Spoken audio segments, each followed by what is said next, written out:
Hello दोस्तों, स्वागत है आपका एक और नई वीडियो में। दोस्तों, अगर वीडियो अच्छा लगे तो वीडियो को लाइक कर दें और चैनल को सब्सक्राइब। तो चलिए वीडियो शुरू करते हैं। आज हम इस वीडियो में जानेंगे महाभारत की कहानी कुरुवंश की उत्पत्ति। पुराणों के अनुसार ब्रह्मा जी से अत्रि, अत्रि से चंद्रमा, चंद्रमा से बुध और बुध से इलानंदन पुरुरवा का जन्म हुआ।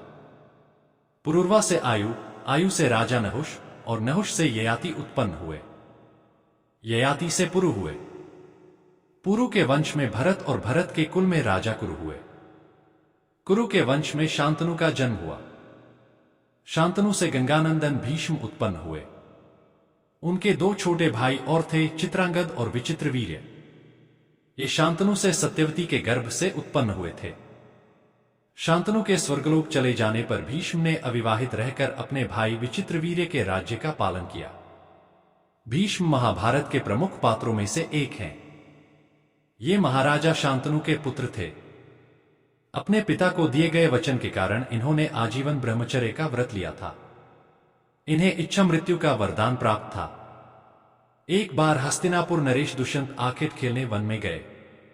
जिस वन में वे शिकार के लिए गए थे उसी वन में कण्व ऋषि का आश्रम था। कण्व ऋषि के दर्शन करने के लिए महाराज दुष्यंत उनके आश्रम पहुंच गए। पुकार लगाने पर एक अति लावण्यमयी कन्या ने आश्रम से निकलकर कहा, हे राजन, महर्षि तो तीर्थ यात्रा पर गए हैं, किंतु आपका इस आश्रम में स्वागत है। उस कन्या को देखकर महाराज दुष्यंत ने पूछा, बालिके आप कौन हैं? बालिका ने कहा, मेरा नाम शकुंतला है और मैं कण्व ऋषि की पुत्री हूं। उस कन्या की बात सुनकर महाराज दुष्यंत आश्चर्यचकित होकर बोले, महर्षि तो आजन्म ब्रह्मचारी हैं, फिर आप उनकी पुत्री कैसे हैं? उनके इस प्रश्न के उत्तर में शकुंतला ने कहा, वास्तव में मेरे माता पिता मेनका और विश्वामित्र हैं। मेरी माता ने मेरे जन्म होते ही मुझे वन में छोड़ दिया था, जहां पर शकुंत नामक पक्षी ने मेरी रक्षा की। इसीलिए मेरा नाम शकुंतला पड़ा। उसके बाद कण्व ऋषि की दृष्टि मुझ पर पड़ी और वे मुझे अपने आश्रम में ले आए। उन्होंने ही मेरा भरण पोषण किया। जन्म देने वाला, पोषण करने वाला तथा अन्न देने वाला, ये तीनों ही पिता कहे जाते हैं। इस प्रकार कण्व ऋषि मेरे पिता हुए। शकुंतला के वचनों को सुनकर महाराज दुष्यंत ने कहा, शकुंतले, तुम क्षत्रिय कन्या हो। यदि तुम्हें किसी प्रकार की आपत्ति न हो तो मैं तुमसे विवाह करना चाहता हूं। शकुंतला भी महाराज दुष्यंत पर मोहित हो चुकी थी, अतः उसने अपनी स्वीकृति प्रदान कर दी। दोनों ने गंधर्व विवाह कर लिया। कुछ काल महाराज दुष्यंत ने शकुंतला के साथ विहार करते हुए वन में ही व्यतीत किया। फिर एक दिन वे शकुंतला से बोले, प्रियतमे, मुझे अब अपना राजकार्य देखने के लिए हस्तिनापुर प्रस्थान करना होगा। महर्षि कण्व के तीर्थ यात्रा से लौट आने पर मैं तुम्हें यहां से विदा कराकर अपने राजभवन में ले जाऊंगा। इतना कहकर महाराज ने शकुंतला को अपने प्रेम के प्रतीक के रूप में अपनी स्वर्ण मुद्रिका दी और हस्तिनापुर चले गए। एक दिन उसके आश्रम में दुर्वासा ऋषि पधारे। महाराज दुष्यंत के विरह में लीन होने के कारण शकुंतला को उनके आगमन का ज्ञान भी नहीं हुआ और उसने दुर्वासा ऋषि का यथोचित स्वागत सत्कार नहीं किया। दुर्वासा ऋषि ने इसे अपना अपमान समझा और क्रोधित होकर बोले, बालिके, मैं तुझे शाप देता हूं कि जिस किसी के ध्यान में लीन होकर तूने मेरा निरादर किया है वह तुझे भूल जाएगा। दुर्वासा ऋषि के शाप को सुनकर शकुंतला का ध्यान टूटा और वह उनके चरणों में गिरकर क्षमा प्रार्थना करने लगी। शकुंतला के क्षमा प्रार्थना से द्रवित होकर दुर्वासा ऋषि ने कहा, अच्छा, यदि तेरे पास उसका कोई प्रेम चिन्ह होगा तो उस चिन्ह को देख उसे तेरी स्मृति हो आएगी। महाराज दुष्यंत से विवाह से शकुंतला गर्भवती हो गई थी। कुछ काल पश्चात कण्व ऋषि तीर्थ यात्रा से लौटे, तब शकुंतला ने उन्हें महाराज दुष्यंत के साथ अपने गंधर्व विवाह के विषय में बताया। इस पर महर्षि कण्व ने कहा, पुत्री, विवाहित कन्या का पिता के घर में रहना उचित नहीं है। अब तेरे पति का घर ही तेरा घर है।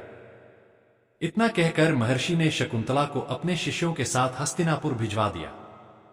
मार्ग में एक सरोवर में आचमन करते समय महाराज दुष्यंत की दी हुई शकुंतला की अंगूठी, जो कि प्रेम चिन्ह थी, सरोवर में ही गिर गई। उस अंगूठी को एक मछली निगल गई।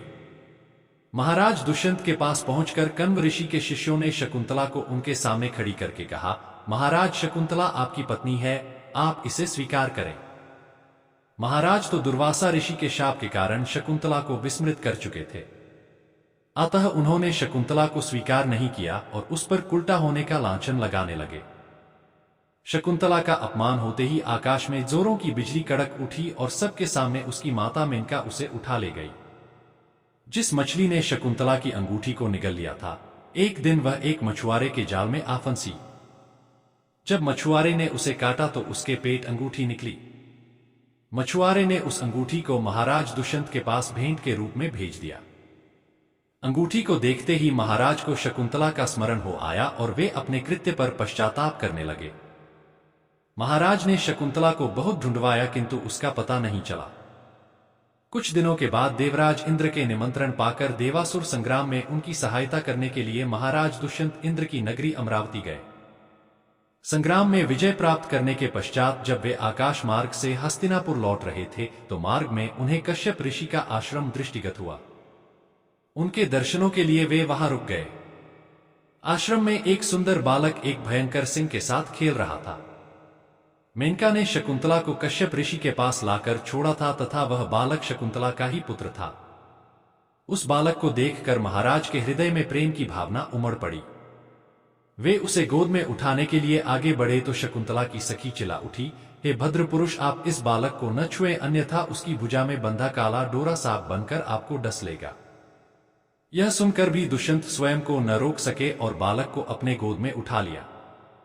अब सखी ने आश्चर्य से देखा कि बालक के भुजा में बंधा काला गंडा पृथ्वी पर गिर गया है। सखी को ज्ञात था कि बालक को जब कभी भी उसका पिता अपने गोद में लेगा वह काला डोरा पृथ्वी पर गिर जाएगा। सखी ने प्रसन्न होकर समस्त वृतांत शकुंतला को सुनाया।